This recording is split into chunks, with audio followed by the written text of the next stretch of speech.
Okay guys, so welcome dito sa ating YouTube channel. Ito na yung lesson number 18 sa ating set theory, yung algebraic and transcendental numbers. Okay, so pag-usapan natin what is an algebraic and what is a transcendental numbers. Okay, so a number is algebraic if it is a solution of a polynomial equation with integer coefficient. So dito nga lang, a number A is algebraic if it is a solution of a polynomial equation with integer coefficient. So meaning, kailangan ma-represent mo siya into this kind of kunyari this is a sub 1 x raised to n plus a sub 2 x raised to n minus 1 plus that a sub n x raised to x raised to n then plus a sub n plus 1. This is something lang ganyan which is equal sa 0, where a sub I is an element of real number. Integer. Okay, yung mga a sub I is an element of integers. Okay, so ulit ko lang dapat yung isang number, pag in-represent ko siya, kailangan magiging kunyari solution siya. Since solution siya, kailangan maging polynomial equation siya. So into which na yung coefficient is an integer. So for example niya, kunyari 3 over 5. Kung si 3 over 5 is algebraic number. Bakit? Kunyari ginawa kong ganito, si 3 over 5 algebraic number kasi pag ginawa kong x is equal to 3 over 5, magiging 5x minus 3 is equal to 0. Note that this is an integer polynomial equation with integer coefficient. So therefore 3 over 5 is algebraic. Okay, so ganyan yung ibig sabihin ng pagiging algebraic number. Ngayon, meron dito example, every rational number is algebraic. So, lahat daw ng rational numbers algebraic. So, let tayo dito ng Q. So, let Q element ng rational number. Set natin or let Q to be M over N. Okay. So, suppose X is equal to M over N, and this implies that nx minus m is equal to 0, which is an integer coefficient kasi aware tayo na m and n are integer pag sinabi natin siya ay rational number. Okay, so kung naalala nyo yun, ito ay integers tapos integers where n is not equal to 0, kung naalala nyo yun. So for n is not equal to 0 para restriction. So therefore this is algebraic kasi na-represent ko siya as polynomial equation. So actually degree 1, monomial equation lang siya. Okay, so ganyan lang siya mag-represent. So next is number 2. The solution of quadratic equation x is equal to negative b positive negative square root ng b squared minus 4a all over 2a is algebraic. Tama naman. Bakit? Saan ba solution to? Ito ay quadratic formula. So known for solving yung ating quadratic equation na ax squared plus bx plus c is equal to 0. Where a, b, and c are all element of integers. And a is not equal to 0. So, kung naalala nyo, ganyan yung definition ng isang quadratic equation. Okay, in general form. So, nadaan, ito rin is algebraic. Itong solution na yan is algebraic. Okay, so ngayon, meron tayong lemma dito. So, the set of algebraic numbers is countable. So, let's say ito yung name natin siya as A. Okay, so the set of algebraic number is countable. Tandaan yan. Lemma number 2. The set of algebraic numbers is countable. Definition number 3. A set of transcendental number is a number that is not algebraic. So, ibig sabihin, ito yung mga number na kung saan hindi natin kayang i-represent as this. Okay, so sara na example nun. For example, si pi. Si pi, hindi natin siya pwedeng i-represent. Kasi si pi is approximately 3.14 something. Napakarami niya, no? Kasi hindi pa nga natapos until now. Si rin. Okay, so not algebraic yung mga yun. Sila ay mga transcendental numbers. So yun yung mga example. So as long as hindi mo siya kayang i-represent, so usually dito yung mga decimal eh. So as long as hindi mo siya kayang i-represent as a quotient of two integers, therefore masasabi natin siya ay transcendental, not algebraic. Therefore siya is transcendental number. So ganun siya. Kasimple, ha? So, ulitin ko lang. A set of transcendental number is a number that is not algebraic. So, let us name this mamaya na lang i-rename ko yung mga yan. Ngayon, we have a remark. So, ito ipoprove ko, yung remark na to. So, medyo kakaiba to. So, pero at least, gagawa ko ng paraan para ma-explain ko sa inyo na mabuti. To the point na dapat makita nyo yung, or na-imagine nyo yung gagawin. Okay, so the set of real numbers that are transcendental are uncountable. Imagine mo the set of real numbers that are transcendental are countable. So before tayo mag-start yan, magkakaroon muna ako ng konting illustration dito. Okay, so sulat ko dito yung ating real number. So yung complex sa baba niya si real number. Okay, sa baba ng real number may dalawa dyan. Si rational tapos si irrational. Si irrational siya yung integers. Taas siya dyan, integers and non-integers. Tapos dito sa baba niya yung set of negative integers, yung set ng 0, tapos yung set of positive integers. So hindi ko muna sinama yung whole number, yan lang muna, assuming yan lang muna yung mga importanteng part na pinag-usapan natin. Okay, note that sabi the set of algebraic number is countable. Okay, so start tayo by drawing nito. So mag-drawing ako dito. So meaning pag in-include ko siya sa malaking circle na yan, meaning part siya. So note that the set of complex number is algebraic. Lahat nandyan. So lahat yan is algebraic. Again, lahat ng yan is algebraic. Pero syempre meron dyan mga hindi algebraic. So ano ang ibig sabihin ko lang, meron dyan some point hindi algebraic, pero in general lahat sila algebraic ha. Ulitin ko lang, may some point dyan, may ilang points dyan, or may ilang elements dyan. Actually medyo madami rin yun na algebraic. Okay, so yun ngayon gusto na not algebraic. So probably transcendental. So ngayon, ang gusto natin gawin is kunin natin yung mga algebraic na yun, saka kunin natin yung mga transcendental na yun. So magi-start tayo sa proof na ganito. So una ko i-proof ko.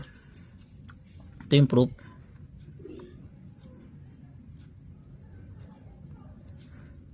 So we all know that let A be the set of all algebraic number.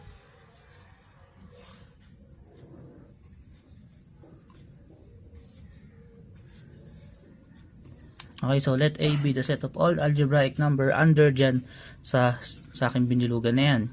So by lemma number 2, so by lemma, sabi ko kanina, by lemma number 2, A is countable. Okay, so may nakakuha na ako isa, or may na-generate na ako na isa. Ngayon, ang gagawin ko naman is kukuha ko somewhere dito ng values. So I think ngayon magiging specific ako, papasok ako sa loob ng real number. Okay, so ang gagawin niyo sir, magpo-form ako dito ng somewhere bilog dito. So again, another bilog yan.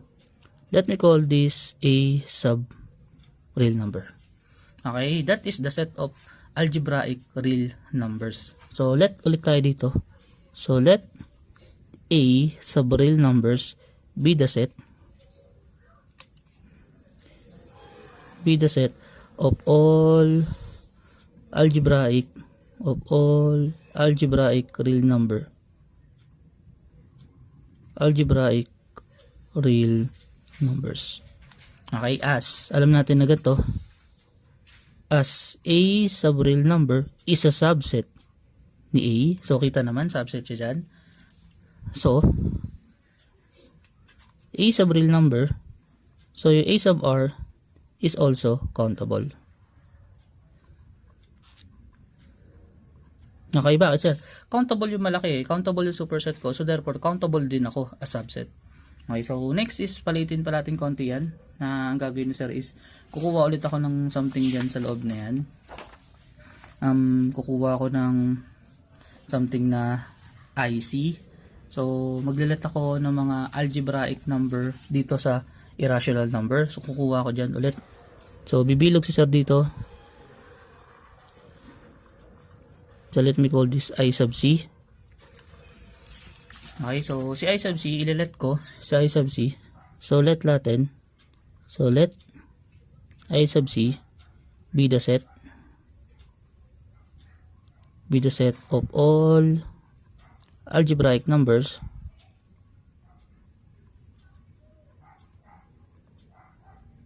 under Q prime. So meaning the set of algebraic irrational number. So somewhere kasi may algebraic sa mga irrational na yan. Ayun yung claim natin. Or actually totoo yun. May algebraic dyan. So similar case as IC is a subset ni A sub R, also subset of A. Therefore or so I sub C is countable. Okay, so yun na yung claim ko. Next. Ngayon, syempre, kukuha na tayo sa loob niyan ng, di ba? Ito yung irrational number. Somewhere diyan nag-i-exist kasi si transcendental number. So let T sub R. So let T sub R be the set of all transcendental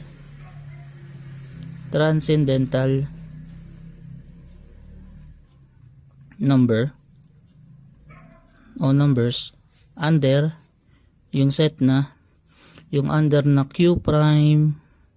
So Q prime minus IC para mas specific. So meaning ang ginawa ko, somewhere may point dyan. So somewhere dyan may parang somewhere dyan may transcendental. So somewhere kunyari somewhere dito. Okay, so somewhere dyan. Okay, so hindi ko kasi alam talaga literal nasan yung part na yan. Okay, so kaya nga Q prime minus IC or somewhere nasa labas. Parang gano'n kasi ibig sabihin. Hindi ko maano kasi hindi ko ma-exacto yung drawing. Kunyari IC ito yung something yung parang Pacman. Tapos yung parang bunganga niya is yung Q prime minus IC natin. Okay, so ayun yung ating claim. So ayun naman sabi nga lahat ng IC is yung lahat ng set of algebraic numbers sa loob ng Q prime. Pero meron doon nag-exist na mga transcendental numbers na syempre hindi naman algebraic kasi yung sila nga ay opposite sa isa't isa. So ang claim natin, so our claim is yung sabi ng remark, our claim is the set of transcendental numbers are uncountable. Okay, so yan kasi yung claim eh. So sabi yan, the set of our claim is the set of transcendental real numbers are uncountable. So let us check kung sila ba ay uncountable. So suppose the contrary. So by contradiction,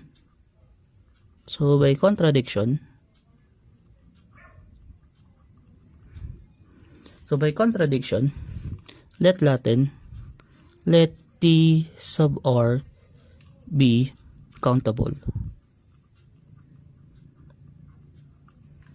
Okay, so nilet ko siya na countable. Ngayon, ano ba ibig sabihin pag nilet ko siya as countable? Sir, ibig sabihin po, kung siya ay countable, aware tayo na yung kanyang union is also countable. So, ano ba ang combination ng TR by the way? Ano ba yung combination ng TR natin? So, check natin based sa drawing. Ano ba ang combination ng T sub R natin? Yung T sub R natin, aware ako no? Diba ganito? Si IC, aware ka, countable. Okay, si TR is countable. So, nakalimutan ko by theorem, countable union o by theorem, yung T sub R union IC is countable or are countable. Okay, so yun kasi yung IC is countable tapos nilet natin sa TR is countable. Ngayon, since yan ay countable, ngayon, i-check natin saan equivalent yung TR union IC.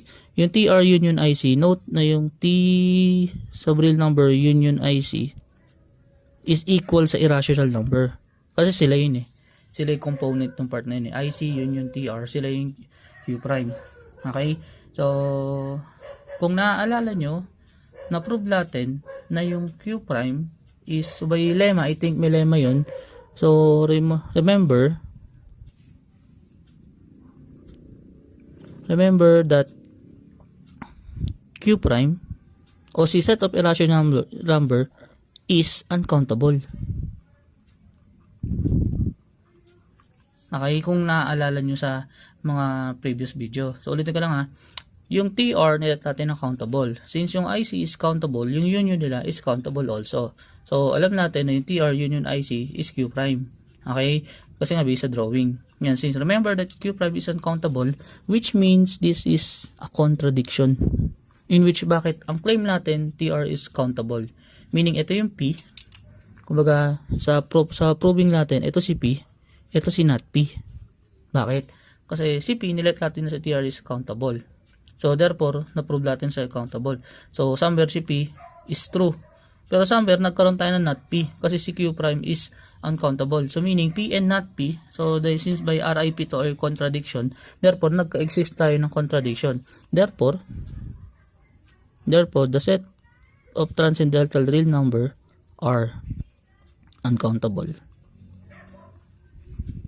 Okay, and that is done. So again, pinapa-imagine ko lang siya kung paano nangyari. So sana nakatulong yung drawing para mas ma-imagine mo nasan somewhere yung mga yan. Anong klaseng number yung mga uncountable na yan, yung mga transcendental number na yan. Okay, so proceed pa tayo sa mga next example.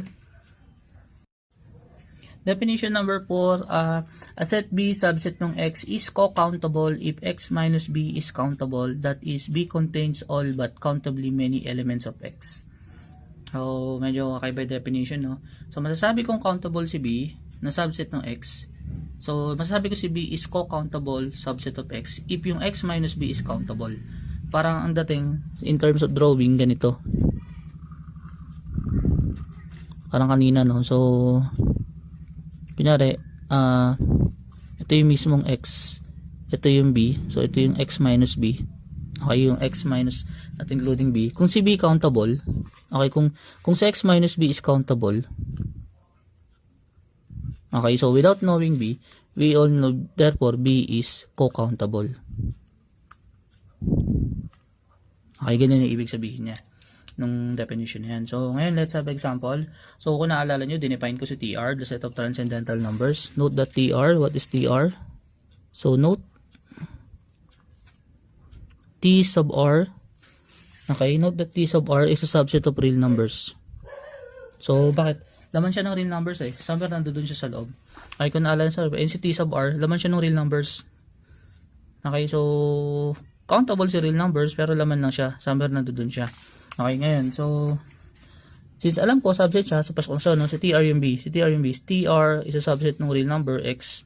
Okay, so patunayan natin siya ay real number. So hanapin natin X minus B o yung real number minus TR. So note na yung real number minus TR. So saan equivalent yung real number minus TR? Equivalent yung real number minus TR sa yung Q, I think yung Q. So I think yung Q, kasi yung Q natin, so dito sa drawing ha, check nyo. Yung real number minus TR, so tinanggal ko lang yan, pag tanggalin mo yan, that is equivalent sa Q union IC. Okay, so that is Q union IC. Okay, in which yung Q union IC, this is yung algebraic real number. Kasi sa algebraic real number, although sakop dyan si transcendental, parang si transcendental, yan yung butas na part nung ating graph or something nung ating figure. So since siya yung butas, bakit siya yung butas? Siya yung part na kung saan walang algebraic sa part na yun. So kumbaga butas yan. So meaning, yung Q na yan, outside nito sa red, outside sa red ng IC, is countable or something na tama countable, tapos yung IC is countable din kasi nga subset sila ng A na buo. Okay, so therefore aware tayo na si AR is countable, nasabi naman talaga natin. Okay, so ano nangyari daw? Ito sabi, if B subset ng X, so si TR subset ng real number, tapos anong nangyari, yung real number minus yung TR, which is equal sa AR, is countable, therefore T sub R is co-countable. Okay, so I think this is done.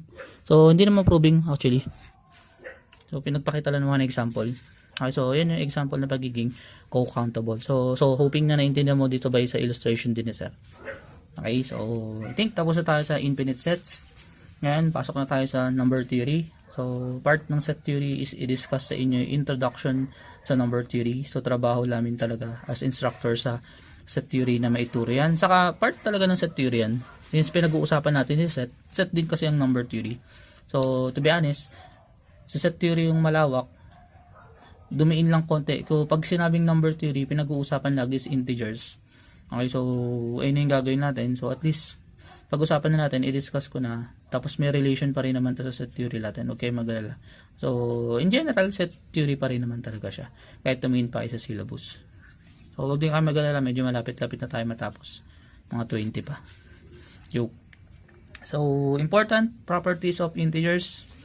Okay, so the following 5 axioms for positive integers are collectively called the Peano axioms by Giuseppe Peano.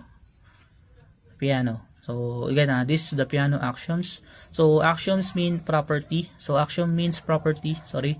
So again, pag sinabing axioms, property yan. So ang property hindi kailangan i-prove. Ang axiom hindi kailangan i-prove. Nag-exist na lang siya. So kumbaga, parang ganito eh. Ano ba yung mga klase ng property? So, for example, sa ating mga tao. So, kung saan na lang mag-i-exist sa atin na somewhere maglalakad tayo. Somewhere na makakita ka. Property ng pagiging tao yan. So, no need to prove na dapat makakalakad yung isang tao. Yun ang pagiging property. So, ganun din dito. Sa mathematics, pag sinabing axioms or property, mapapansin mo, hindi yan pinuprove. So, usually yan, dahil property siya, hindi ko siya ipoprove, gagamitin ko siya somewhere. Totoo yan lagi. Nag-i-exist yan. That is for all. Yun yung ibig sabihin niya.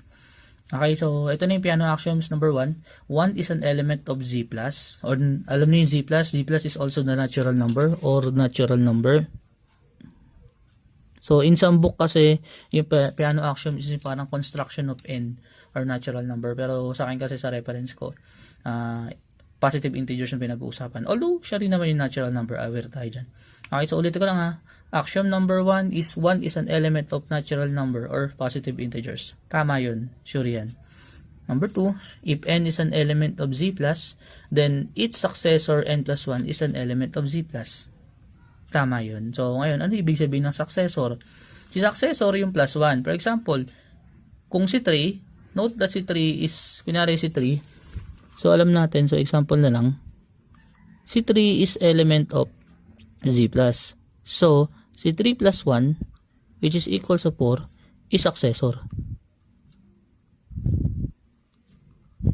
Successor niya. Kasi element din naman ng ano yan eh, positive integers. So, yun yung ibig sabihin ng pagiging successor. So, kung napansin mo, sir, sa set of positive real number, positive integer, sino ang walang successor? Sino ang hindi successor? Ang hindi successor, sabi ni remark number 3 or ni axiom number 3, 1 is not the successor of any elements and element of positive integers. Tama. Bakit? Walang nag-exist na n na kung saan n plus 1 is equal to 1. Sir, may 0 po dyan. Wala pong 0 sa C+. Okay, mag-i-start yan sa 1, 2, 3, 4, 5, 6, 7, 8, 9, 10, blah, blah, blah, and something. Okay, so may isang element na hindi successor ng kahit anong element ng C+. So, wag mo ang philosophy na, sir, successor po siya ni 0. Note na si 0 is not part of Z+. Okay? So, yun yung sinasabi niyan. So, number 4, if M and N is element of Z+, have the same successor, then M is equal to N plus 1. So, if M and N element of Z+, have the same successor, then M is equal to N plus 1. So, paano natin masasabi? Ano yung successor ni M? Ang successor ni M is M plus 1. Equal ba yun sa successor ni n plus 1? Kasi yun yung claim eh. So, mangyari, therefore, m is equal to n. Sabi niya, if m and n element ng z plus have the same successor, so meaning, successor ni m is m plus 1, successor ni n is n plus 1. So, sabi dahil the same, so meaning equal sila, therefore, m is equal to n. Therefore, m is equal to n. Tama naman kasi minus pa natin both side, then m is equal to 1. So, parang n yung magiging proving niya. Although, hindi ko pinapaprove. Okay, number 5. Any subset of A of Z plus which contains 1 and which contains n plus 1 whenever it contains n must equal to Z plus. So, ano pa ibig sabihin, no? Any subset of A, so sabi, any subset of Z plus Okay, in which yung one element ni A and yung n element ni A and also si n plus 1 element ni A. Therefore, si A is equal sa Z plus. Ano yung ibig sabihin yan?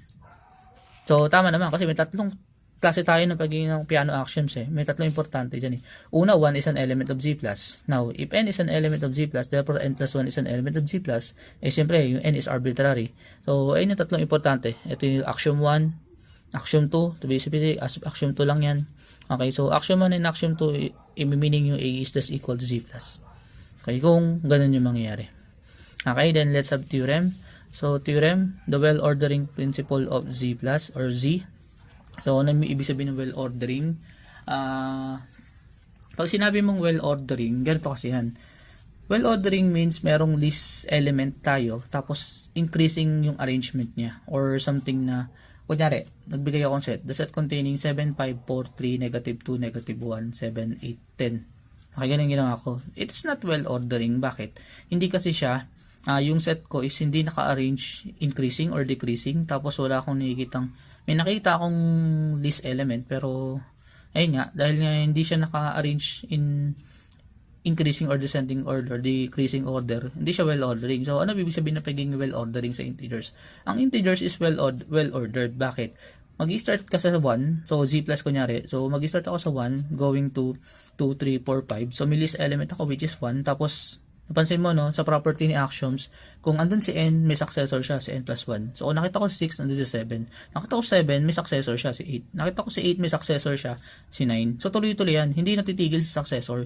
So, lahat ng number, aside from 1, lahat ng positive number aside from 1, is merong successor. Kaya, yun din yung isa sa mga way para ma-prove mo or masabi mo na, okay, infinite number si positive integers kasi nga, laging may successor na mag-exist basta hindi siya 1. Okay, so ayun yung explanation yan. Okay, so sabi, if A is non-empty subset of Z plus, then there exists M element of A such that for all A element of A, M is greater than A, we call that M is the least or minimal element of A and write the minimum of A be equal to 1. So I think baliktad yung pagkakasulat ko. So dapat less than to kasi minimum element. I think mali yung pagkakatype ni sir. So paki-edit na lang. So this is less than. So sabi nga sa if A is a subset ng Z plus, may mag-exist daw na M element ng A such that yung M natin is less than or equal sa A sa lahat ng element of A. So we call M the least or the minimal element of A and write the minimum of A. The minimum of A is equal to M. So for example, A is equal to A is equal to the set containing 2, 3, 7, 8. Okay, tanong, si A ba subset? Si A ba subset ni Z plus? Yes po sir, lahat ng element nandoon. So ngayon, tignan mo yung minimum element dyan. Ang minimum element na nakikita ko, ang minimum element ng A natin is si 2. Yun, nakasimple yung theorem niyan. Okay, so yun yung sasabi ni well-ordering principle. May mag-exist na minimum element at the same time, dapat increasing siya, decreasing order. Increasing order. Okay, then number 4, definition number 4, A, R, so kung naalala nyo, that is a relation. So, the set A together with the relation is a well-ordering set. So, huwag nyo pangalan ng WOSET. Okay, so kung naalala nyo, may POSET. So, hindi to WOSET. Okay, so this is a well-ordered set. If it is a POSET or simply ordered set such that R is total ordering and every non-empty subset of A has a least element. So, para maging well-ordering set ako, o para maging WOS ako, dapat una, ako ay POSET. Pangalawa, total ordering. Pangatlo, may minimum element of A exists. O minimum element of A exists. Para maging well-ordering set ako, well-ordered set ako. So again, wag mong pangalan ng WOSET yan. So sasabihan kita ng WOSET din. Okay, so tatlo criteria natin. Tandaan yan. Definition number 5. Let A, R be a POSET. An element A, element of A is called the minimal in the POSET if there does not exist a distinct element B, element of A such that B is related to A. The element A is called the least element in the POSET if A, R, B. If A is related to B, for all B element of A. So parang ito lang din definition niya, yung parang well ordering principle lang din siya. So kumbaga may mag-exist lang din talaga na minimal element, pero sa poset na yung pinag-uusapan eh. Ito din pinagkaiba. Nandiyan sa mismo sa set na to. Okay, so dapat poset siya, tapos ganun nga, dapat may mag-exist din na A na kung saan siya na yung pinaka-minimum element sa lahat ng yun. Okay, so ito kasi in general eh. So hindi natin, wala siyang pakialam kung siya ba ay basta subset lang. So walang relation na involved. So dito kasi may relation na involved na set A together with the relation. So ayun yung pinagkaiba nila. So I don't know ba't ako naglagay ng blank dyan. Okay, so siguro maglagay na rin ng example. So for example, yung set natin is a set containing 1, 2. Tapos yung relation natin is yung less than. Okay, so I don't know kung ito ay poset. I think poset to. So since poset to, then yung 1 natin yung minimum element. So yung least element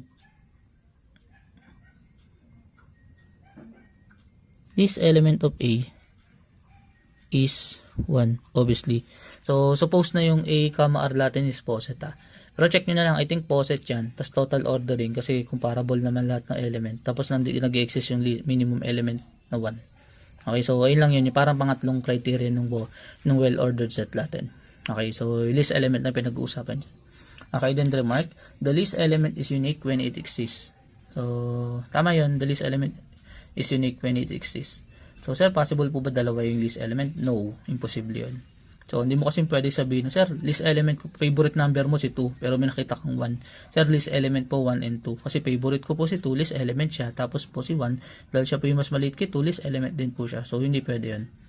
Okay, so ayun yung mga definition natin. Okay, so example, so try natin i-show na sila ay well-ordered set. So if A is equal to the set containing 1, 2, 3, 4 and R is less than or equal. So sabi ko nga, siya ba ay total ordering set? Yes, total ordering set siya. Or I think poset muna, no? So una ba poset siya? So una ba siya ba ay partial ordering?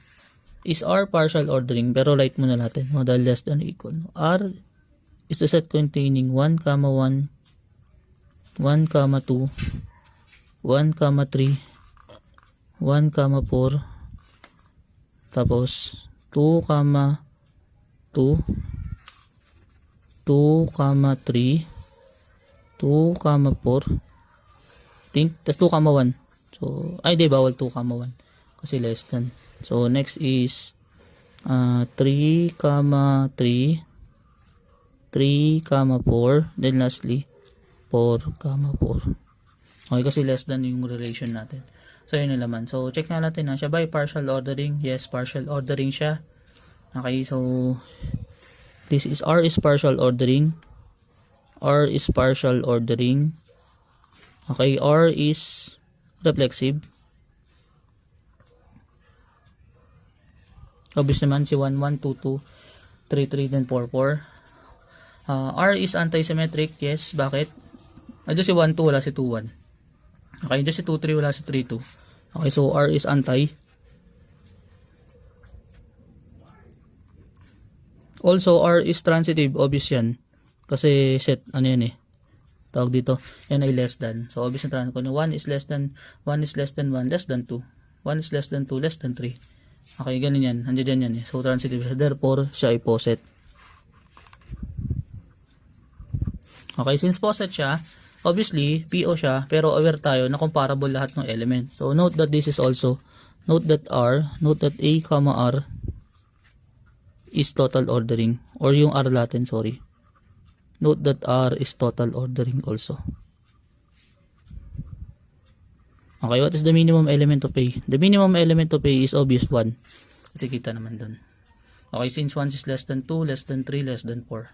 Okay, so, since poset siya, total ordering, tas may minimum element na nag-exist, therefore si A, R is a well ordering set. Okay, so ganun siya kasimple. So in general, check na natin, bilisan ko na lang konti dito. Z, less than or equal. So obviously ito ay poset. Okay, so ito ay poset, tandaan nyo poset to. Ito ay poset. siya ay also total ordering, pero no minimum element.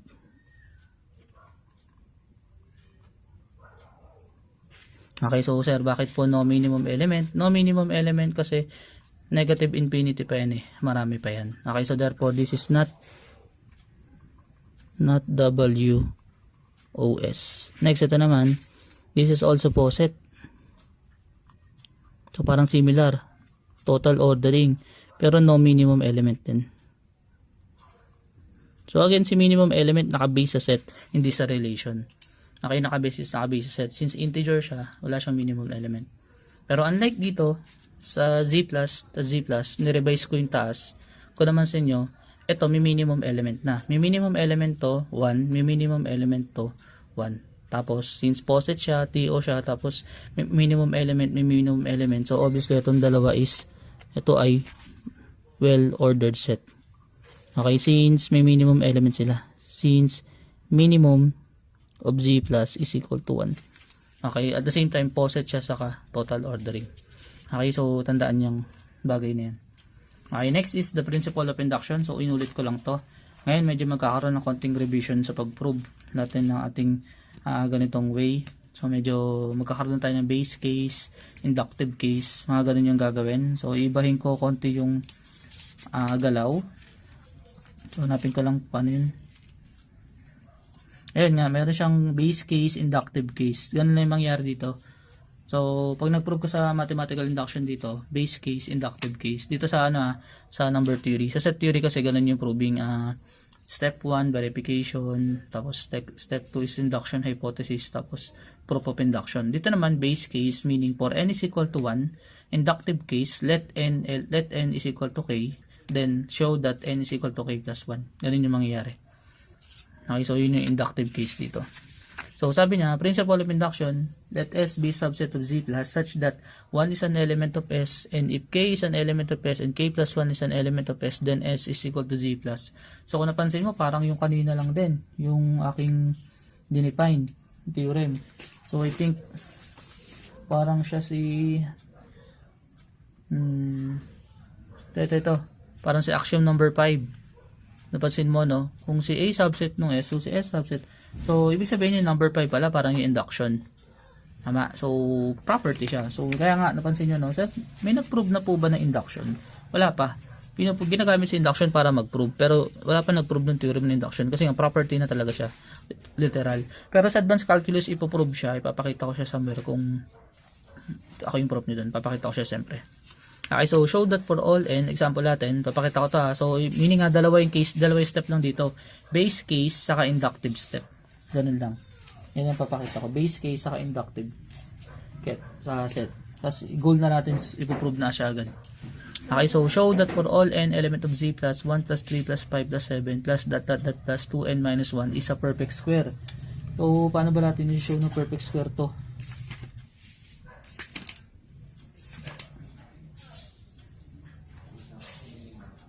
Okay, so for base case, ito yung proving. Dapat di ko nasusulat. Actually, madali lang yan. So, since perfect square, ano ba yung sinasabi nito? Revise ko lang konti. Ibig sabihin nito, yung 1 plus 3 plus 5 plus 7 plus dot plus 2n minus 1 is equal to n squared. Kasi perfect square eh. Ayun ang ibig sabihin niya. Okay, yung summation daw ng odd number is a perfect square. So, ito yung proof. So, for base case, ito nga yung unang step. For base case, let lang natin na n is equal to 1. Okay, so isang n lang okay na. Actually, pwede dapat hanggang 3, pero okay na ako sa n is equal to 1 lang dito. Pag ganito na yung proving pag sa number theory na. So, this is 1 is just equal sa 1 squared. So, therefore, this is 2. Okay, then this the inductive case or the inductive step. So, step 2 is the inductive step. Okay, so let lang natin. So, una, let n is equal to k. So, we have 1 plus 3 plus 5 plus 7 plus dot plus 2k minus 1 is equal to k squared. Okay, yan yung gagawin. Then our goal is if n is equal to k plus 1, so we need to show na yung sa case na n is equal to k plus 1, dapat that is also true. Kasi nga ito ay true dito. So parang assumption eh. If k is an element of S, so assume that this is true. Okay, kumbaga parang ito yung P of K, parang ito yung P sub K. P sub K is logically equivalent to 1. So ang goal natin, ipoprove natin na yung P sub K plus 1 is logically equivalent to 1 kasi P sub K implies ito kasi P sub K implies P sub K plus 1. So ito yung ibig sabihin ng inductive case dito. P sub K implies P sub K plus 1 is logically equivalent to 1. That ganyan. So assume that this is 1. Show that this is 1. Okay, ganun yung gagawin natin. So punta tayo dito. So consider natin C1 plus 3 plus 5 plus 7 plus plus 2k minus 1, then plus 2 times k plus 1 kasi inductive minus 1 is equal to k plus 1 squared. So ayun ang goal natin, kailangan maging true yan. So pag naging true yan, pag ito naging k plus 1 squared siya, therefore totoo to. So by definition or by assumption, so by assume itong part na to, so papansin nyo no, kung itong part na to by assume, so by assumption that is k squared. So this is k squared plus 2k plus 2 minus 1. Okay, which is equal sa k squared plus 2k plus 1, which is equal sa k plus 1 raised to 2, which is tama na doon. So P of k plus 1 is logically equivalent to 1. So therefore this is done. So ayun yung ibig sabihin dito ng mathematical induction. Base case for n is equal to 1. Inductive case, P of k implies P of k plus 1 logically equivalent to 1. So assume that P of k is logically equivalent to 1. So meaning ito yun, that n is equal to k. So 1 plus 1 is something ganun, is true. Then goal n is equal to k plus 1, yung P of k plus 1 is logically equivalent to 1. So that mapatunayan mo na 1 din yan or mag-equal. Okay, so that's all for this video. So hoping na naintindihan mo siya. Tapos at the same time, sana panoorin mo yung next video. The next video is all about divisibility. So magpo-focus din tayo sa divisibility, although naturo ko na siya last time.